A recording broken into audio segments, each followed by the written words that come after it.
So I've got a story for you today. The chocolate box. And this is the story that I would tell at the end of trainings when organizations would bring me in, and I'd have live trainings with anywhere from 500 to 1,000 to 2,000 people in attendance. And this story has about 5 lessons that you can take away from it to apply in your everyday life. So here we go. I'd love to see in the comments if you can pick up on what those lessons are, what you took away from it, and how you could actually go apply this in your day-to-day. So a friend of mine, Robin Nordstrom, he and his wife Michelle were our next door neighbors in the Austin, Texas area when I lived in Texas. And a neighbor down the street had a big foyer in the front of her house, a big 2-story when you walk in, that she needed to have painted. And she was at an age where she wasn't going to climb up on a ladder or a scaffold anymore. So that neighborhood was some of the friendliest, everybody helped each other out neighborhood I've ever lived in my life. And so Robin asked, hey, would you mind coming and helping me? I'm gonna go paint that front area for her. And I'm like, absolutely. So went ahead, got the scaffold up, painted, not expecting anything. We were just doing it out of the kindness of our hearts, just because we all helped each other out. At the end, she comes over and she says, hey, I just want to give this to you. And she gives Robin a McCormick and Schmick's gift card for about $100.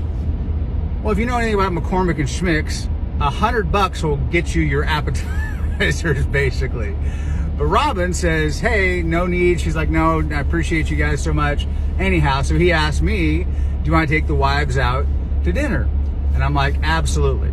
So we head to dinner, and we're at the restaurant enjoying dinner.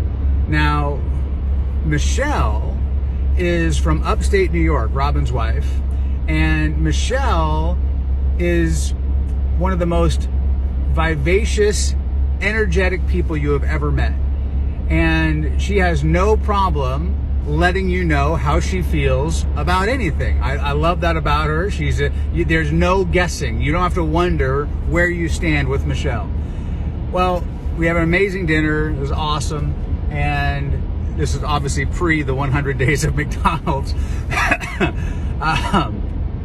So dessert time rolls around, and they roll the trolley over that has all the desserts on it, and we peruse and decide on a couple desserts that we're going to share, and the trolley rolls away. Well, next thing you know, a waiter walks by with a dessert on a tray, but that dessert wasn't on the dessert trolley that we saw. So Michelle says, well, what the heck is that? Right?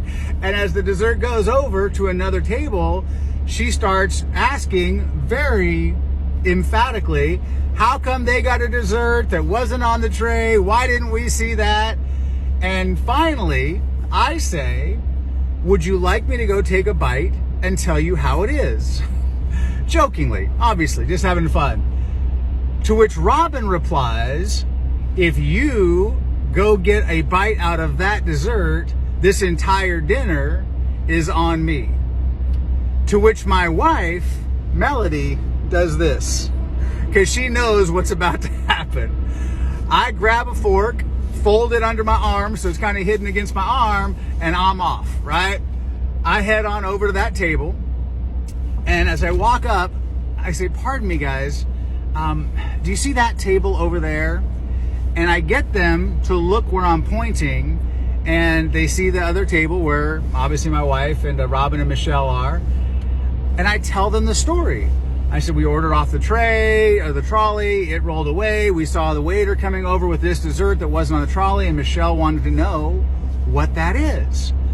And the lady was just super open and friendly. She's like, oh my gosh, we came to the grand opening of this McCormick and Schmick's, and they told us that if you come in and at the time you place your order, you can ask for something called the chocolate box. And they take chocolate and they line the inside of a paper bag with it, and then they peel the bag down so you have this box, and then they put in like light fruit and light whipping cream and chocolate curly Q. She says just a great finish to a dinner, but you have to order it when you sit down because it takes too long to prepare. You can't order it at the end of your meal.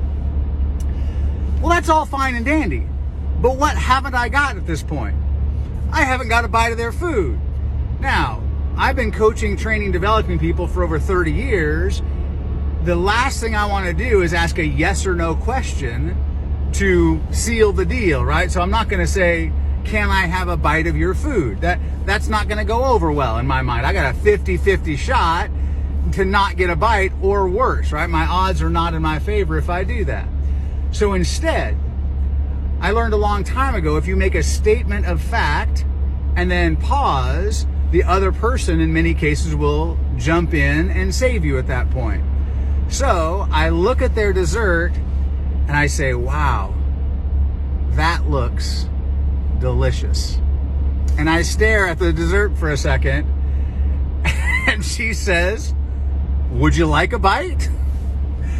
Now, I hadn't thought this part through. What am I going to do? Am I going to take this fork that I have hidden in my arm and flip the fork out and say, yes, right? Like I came prepared with that in mind. But luckily, I said, sure. And she immediately starts digging around on the table to find a clean fork that hadn't been used yet. So I very secretively hide my fork in my pocket while she's doing that. And she gives me a fork. I'd like to tell you that I took a delicate bite. I'd like to tell you that. But a delicate bite wouldn't be seen across the room. So I come in high, right? I come in and I take a bite and then I praise the heck out of them. Oh my gosh, this is such an amazing dessert. Next time we come, we're gonna have to order this, right? But I made sure across the room, you could see that bite of the food. Now, meanwhile, Robin's dying laughing. Michelle and my wife are both horrified over this whole thing.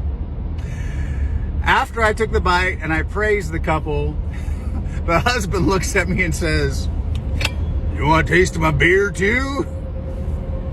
I'm like, no, I'm good, thanks. So here's the question. Aside from paying for their dessert, what did I give that couple? There's something they got out of this experience. And I'd like you to kind of put in the comments what they got out of it, but also what are 5 things that you, and there's more than 5, but there's at least 5 things in that story. What are 5 things that stood out for you besides me being a jerk taking a bite out of someone else's food, which I did pay for? Anyhow, I'd love to hear your thoughts and comments. I will do a part 2 with your comments in the part 2. Guys, talk to you soon.